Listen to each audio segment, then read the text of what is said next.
Welcome in for another episode of 704 Unfiltered. I'm Nick Sturdivan. We have a special guest here, highly requested guest here on the show. I'm looking forward to this interview. Let me do a quick intro, though. She's a minister, a healer, a coach, author, helping individuals navigate burnout, transition, and just, plain out being overwhelmed. She does it through art. Her work supports creatives, entrepreneurs, and individuals seeking a grounded approach to healing, self-awareness, and life transitions. Welcome to the show. Welcome in Tamika Bell, founder of Creative Safe Spaces. How are you doing? Thank you, Nick. How was that intro? Overwhelmed with Really? that intro. Wow, thank you so much. I was like, wow, I've done a lot. Let me take a moment. Pat yourself right? on the back. Because I didn't realize I just do. Yeah. I just am. I'm here, and I just do what the community needs, what my soul needs, what the world tells me it needs. Let's start here. From a scale, I've done this a couple of times with guests. I'm not consistent with it, but I'm going to do it with you. On a scale of 1 to 10, how are you feeling spiritually, mentally, physically? Spiritually, I'm not going to say a 10. 10 would be me lying just because there's no such thing as perfection. Yeah. But I'm feeling very high vibrational spiritually. Mentally, I'm also there. Physically, I deal with a lot of chronic illness. Not the best day today, but I'm here showing up for myself always. Oh, man. How does one show up for themselves? I feel like that's easier said than done, right? It definitely is easier said than done because people look at what other people do and try to say, okay, I'm going to do this to show up for myself. But if you're showing up acting as someone else, are you really showing up for yourself? You can't sit there and say, okay, when this person says they show up for themselves, they're at every event. But if it's not in you to go to every event, is that really showing up for yourself? No, you're actually putting yourself out. Show up to one event. Be at that place. Be present. Give yourself grace. Keep it moving. Today, I'm giving myself grace. I'm here for this, and this is all that I'm doing today because I have other things to do tomorrow, other people to invest in, and I can't pour into others when I'm burnt out. I feel like we live in a society. I had to learn that. I'm still learning this, right? Like, I don't have to be at everything. I don't have to show up for everything. I have to show up for myself if I need to rest, if I need to just not talk to anybody. Absolutely. But I feel like we live in a world where we have to, we put ourselves on the back burner and we have to be visible for everybody else. So let them know that, hey, I'm here, I'm alive, I'm doing well. Well, probably not, right? That is such a very true thing. The healing journey gets misconstrued a lot, but everybody's like, oh, I'm healing because you see me, I'm healing. You're learning buzzwords. You're trying to embody something that you don't even know is true because you're not listening to yourself. It is just that simple as self-care. Self-care is just that simple as looking yourself in the face when you're brushing your teeth and saying, hey, we're having a great day today, or we're going to have a great day today, or saying, hey, I don't feel my best today and I have things to do, but I'm not going to drag myself to it. I'm going to be honest about it and I'm going to show up how I am. Listen, I suffer from migraines and the lights are bright today, so I have on these glasses and please excuse me, but I'm here. Yeah. And I'm finding more and more that people respect that more.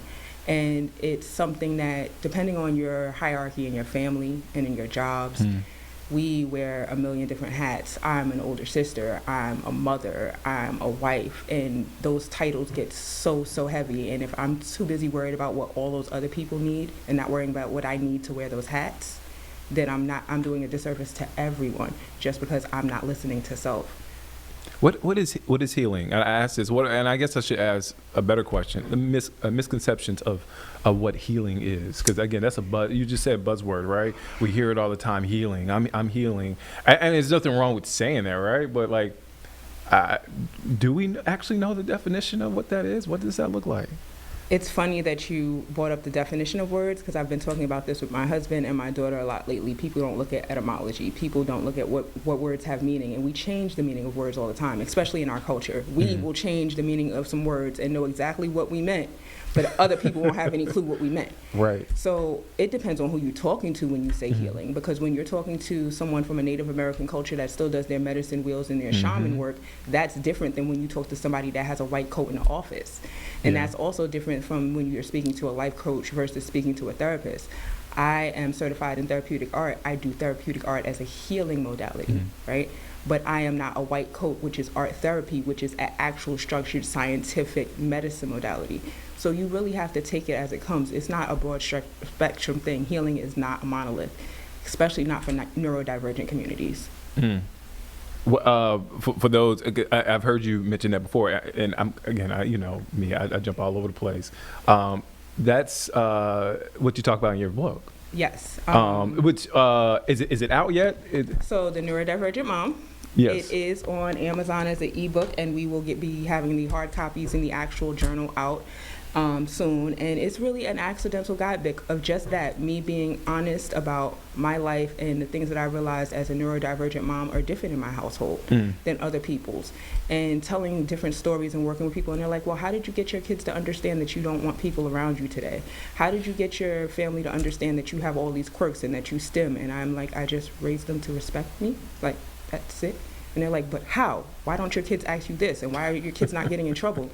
And when we go to school, the teacher's like, your kids are so well behaved. And I'm like, because mommy's a neurotic mess, and she shows it because she's authentic. And be yourself all day, every day, especially as a child, because you're not going to figure out who you are without it. And all of us neurotic adults are just trying to figure out who we are because we weren't allowed to figure out who we were as kids. But somebody may ask, I'm sure you get this question a bunch, of like, Tamika, how do I show up as myself? Like I want to, but how do I show up as myself? Every time you get ready to put on a piece of clothing, you're like, oh, I'm not going to wear that because what are they going to think? Put it on anyway. Put it on anyway. I'm not going to cut my hair because what are they going to think? Cut my hair anyway. Cut my hair anyway. All right? I'm not going to be political because I'm worried about how that's going to affect my business. Look, shirt, we told y'all 92%, be political. Be yourself. Because when you show up in these rooms as yourself, you never have to worry about what people are going to say about you behind your back because you're always authentic. That's showing up for yourself. You never have to worry about the gossip, the hearsay, or the negative publicity when you are truly yourself. I'll say this all day, every day. I love Cardi B, and that's why I love her. She is herself no matter what platform she's on, where she's at, what she's doing with her kids. Yes, it's different levels to her, and we still don't know all of her, but she still authentically gives a piece of herself every time. I'm not saying show your whole card every time. I'm not saying show your hand every time. But when you step in these rooms, be the authentic piece of yourself that matches in these spaces. Because that's what brings people to you. That's what makes them feel like, okay, you have your stuff together and I want to get to know this person. They have a story to tell and I want to hear it. But if you're not set up to tell your story, then who's going to ask your story? Was it easy to write? I don't want to say easy, but were there challenges trying to write your book, a first book? I feel like your first book is like artist or the first album, right? Like you want to, like that. This is like the story that you've been building up towards, like your entire life up until that point, until you create it, right? Was it easy? Was it hard? It was a little bit of both, and one, because the book that I wrote was not the book that I intended on writing. I'm a very intuitive person. I don't necessarily, when it comes to my art, I have a trademark modality that I created, which is intuitive-based art. So it's never coming in with perfection. It's just coming in with intention and then creating. So initially, when I thought about writing a book, people like my memoirs, my trauma, this is what I went through, these are my stories, this is why you should trust me, thought about it. Then when I started writing, it was, no, what have other moms told you? What have other women told you? What are the things that people say to you in confidence that you realize that they won't say to other people? And it's normally about the mom quirks and overcoming the mom guilt and things of that nature. And they're just like, how are you so okay with it? And I'm like, who said I'm okay? like I just want you to know that, like, who said I'm okay? Like, it's like, oh, you have an air of confidence to you. Okay, I'm from New York City. We're the fake it till you make it state. But please believe me, I did postpartum depression. Honestly, didn't realize I had postpartum depression with my first daughter, who'll be 21 next week, until about maybe 2 months ago, after writing Hold on. You're not going to breeze past that one. You got a 21-year-old daughter? Yes, my oldest is a 420 baby. Can I get the skincare regimen, the alkaline water? What is it now? Come on now. Do I need to mind more of my business? Yes.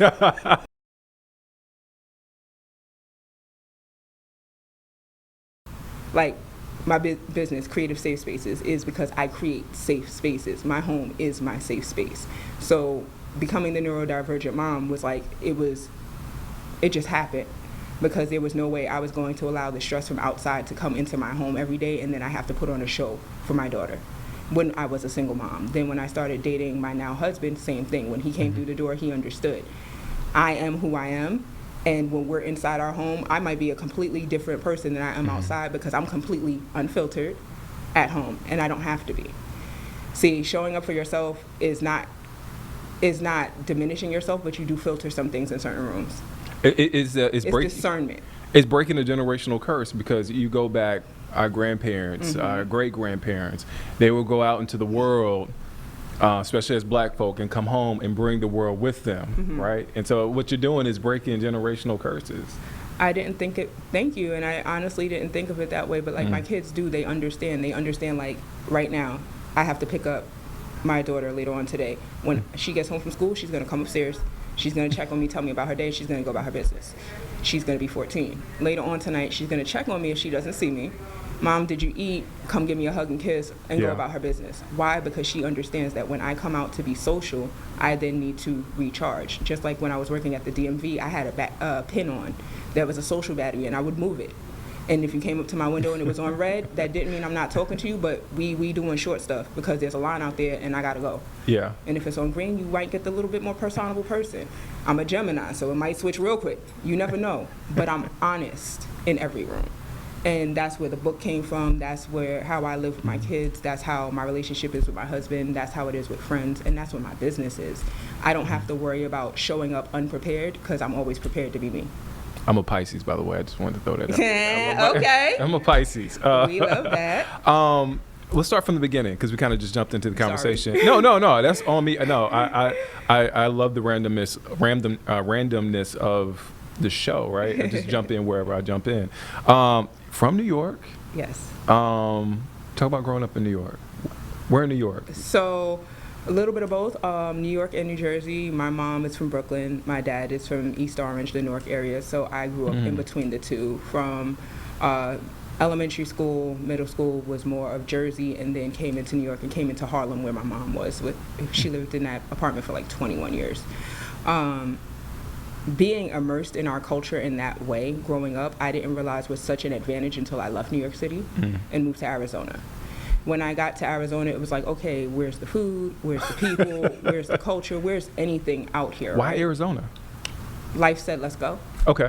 Like, it was just time. New York City was being New York City, and it was at a time where I couldn't even take my daughter to the park without worrying about there were shootouts and stuff like that. Like, we were leaving the Bronx and going to Brooklyn to take her to parks that were safer in my husband's neighborhood than they were in my neighborhood. And it was just like, okay, well, what are we going to do?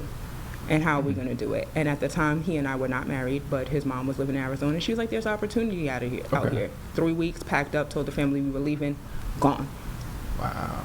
And that's when I realized how empowering our culture is, but then it also tapped me back into the spiritual nature and culture of the land, because growing up with my dad in Jersey, he used to take me to Native American reservations, and it was normally at least the annual tradition. We would go horseback riding on my birthday through a res, and sometimes we went to TPs and we were at ceremonies. And my oldest daughter, I remember when she was about 2, and the chief came out and just grabbed her out my hands and held her through a whole ceremony when he was performing. Wow. So getting to Arizona, where I had never been before, when I got off that plane at midnight, never been there before, looked up at the sky, was like, I know this place. I knew it. It was almost a homecoming. Met one of my best friends out there. She's a Navajo medicine woman from New Mexico. Again, I wasn't looking for spirituality, but spirituality was looking for me, because she came and found me and said, look, I see you, and I know exactly who you are and what you are, even though you don't. And then when I started my business and I started crafting, I ended up in the communities with more indigenous folks that were in sobriety journeys. And they started telling me their stories through their art. I mean, before my house burnt down, I had some of the most beautiful artwork that they created, telling me their origin stories, or how things were going in jail, and how it felt to be separated from their family, and what it felt like for them to find their culture again. What it felt like to have someone teaching them their culture, not because I was trying to profit off of them, but because I truly enjoyed and understood and lived within the culture. All of that was amazing, and it took me back to my New York roots of being in Harlem and looking at all the Pan-African flags and the kente, and I was like, so when did I stop believing in this? What happened? Like, I grew up and was like, okay, the real world says we have to do this, this, this, and that. And everybody says Christianity and spirituality this and religion that. But when did you stop believing in what you believed in? And that's also when I realized I was shrinking myself. That's also when I realized I wasn't showing up for myself, because I wasn't talking about the fact that, yes, I did get ordained as a minister, but it's only so that I can sign the documents. It has nothing to do with my presence when I'm blessing a business or blessing a home or a church union or a divorce party. None of that has anything to do with anything other than the fact that I'm there holding the space. New York taught me that in a big way. Like yesterday, I was in a room with the Secretary of State, and I was speaking to the North Carolina Black Alliance group, and they were like, all right, New York, it's okay for you to just talk. You know, I was coaching another entrepreneur next to me because she was scared to speak. Did they call you New York? Yeah. Okay. Yeah, Okay. He definitely said, all right, New York. And I said, you know, she was like, you do this so well. And I said, it only happens when the camera comes on. I said, I'm an introvert entrepreneur, but I put on for my business. I know exactly when to turn it on and then when to turn it off. It's a very fine-tuned mechanism that I had to learn. But I also realized yesterday, being from New York allows me to put it on in a little bit of a different way. And again, I'm still learning things from leaving that bubble. New York taught me so much from growing up there, but there's so much more to the world that I have a different point of view from, just from being a New Yorker, that others don't. Just from being a neurodivergent person, that others don't. Just from being tapped into my spirituality in a way that does not define putting me in boxes, I'm always able to go into different spaces, like a chameleon. I'll be in a room and people won't even know I'm there most of the time because I don't want to be seen. But when I want to be seen, you see me. New York taught me that. Wow. So it was a couple of things that I read about you. You talk about unlearning, right? And you had to unlearn that that failure is not an option. Can you talk about that? Because I think we all hear that, right? Yes. You got to succeed. You got to hit this benchmark. But there's such a fear. Like, fear blocks a lot of things, and this is something that I'm working on, something that I'm going through, something I talk to my therapist about bi-weekly. Can you talk about that? It's something that we all are going to work through. You're going to work through it all day, every day, because there's always something in your mind, something you want to do, something you think you can't do, something that you feel like you don't have the money to do. And a lot of that, especially for me and my generation, came from the way I was raised. You can't get less than a B in this household. Yeah, real talk. A's Right. B's. That fear of failure, especially because we are such a punitive society, that's where that comes from. Babies stumble when they take their first steps. Do we yell at them for stumbling, or do we clap Yeah, we cheer them on. and tell them keep going? Yeah. So when do we stop doing that? At what point in a person's life do we look at them and go, okay, I see you trying and I'm going to stop clapping for you, but now I'm going to tell you you're doing it wrong and you're not doing it enough? Fear of failure. In a nutshell, that's all it is. That's another generational curse. That is a learned trait, and that is a colonialized trait. We don't own that because we clap for our people. We dance, we celebrate in pride. We hold each other up, and we learn from the lessons. We don't put you down for it.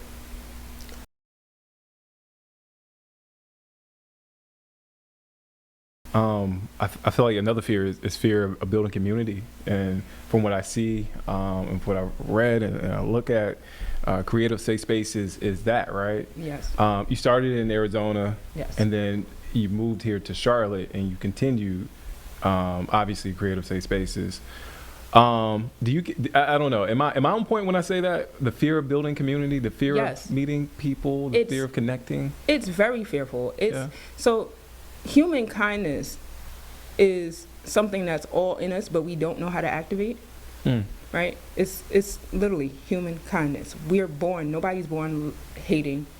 We're born with the first thing in our heart is love, because we have that love for our mother, that heartbeat that we heard. So everything else, that outside noise is what builds the fear. That fear of community is because you're scared somebody's like, oh, why she wearing that? Or, oh, I heard somebody did this. Or, oh, she, punitive. And that's not normally people that are insecure themselves are the ones that are pointing that out so that they can build themselves up. Yeah. But why do you have to step on somebody else's back to build yourself up? there's no need for that. When you have a community that's cheering for you, and that gets back to the punitiveness, when you have people that are cheering for you because they're cheering for your mission, not whether you're winning or failing, but because for your mission, it's different. Nobody's going to sit there. You don't have to worry about fear community, because you know community is going to support you either way. Whether you make that stride this time or you fall and we pick you up and we go again. But if you don't have people in the community to do that and everybody's so punitive, then you fear your community. You literally fear the help you seek. You fear the love you seek. So what do you have to do? You got to create the room. For folks who come to events, and how would you describe that community? It's always such a beautiful, different experience. And the reason why I say different is because it is individual to every person in the room or in the space, whether we're inside, outside, whether we're doing art as with physical paint, or we're doing sugar scrubs, or we're doing vision boards, because I don't expect people to come with perfection. There's no such thing as perfection here. In creative safe spaces. And really, because there's no such thing as perfection ever, because if you perfected life, why are you still breathing? Right? I like to meet people where they're at. So if someone comes into the room and they're like, well, I don't do art, and I don't know how to paint, and okay, it's not a problem. But what you're also not going to have is a painting that I did that you think you have to match up to. Most of the time, you don't see anything that I create when I come into the spaces. Why? Because I don't want you to recreate what I created. You need to be intentional. I'm going to talk with you. We're going to have conversations that might be about the project, that might be about something completely different. And in me holding space for you, that's when you create. That's when your intuition kicks in. That's when your nervous system regulates. You feel safe. So you're able to do things that you wouldn't normally do just because you're not worried about perfection. I'm not asking you to show up for anybody other than yourself in that space. And I'm holding space for them to do it regardless of how big or how small it is. So sometimes you'll see it'll be a 2-hour event, and I'll spend a good chunk of time with 6 or 7 people, because they'll come in, they'll converge around me, and they're asking questions.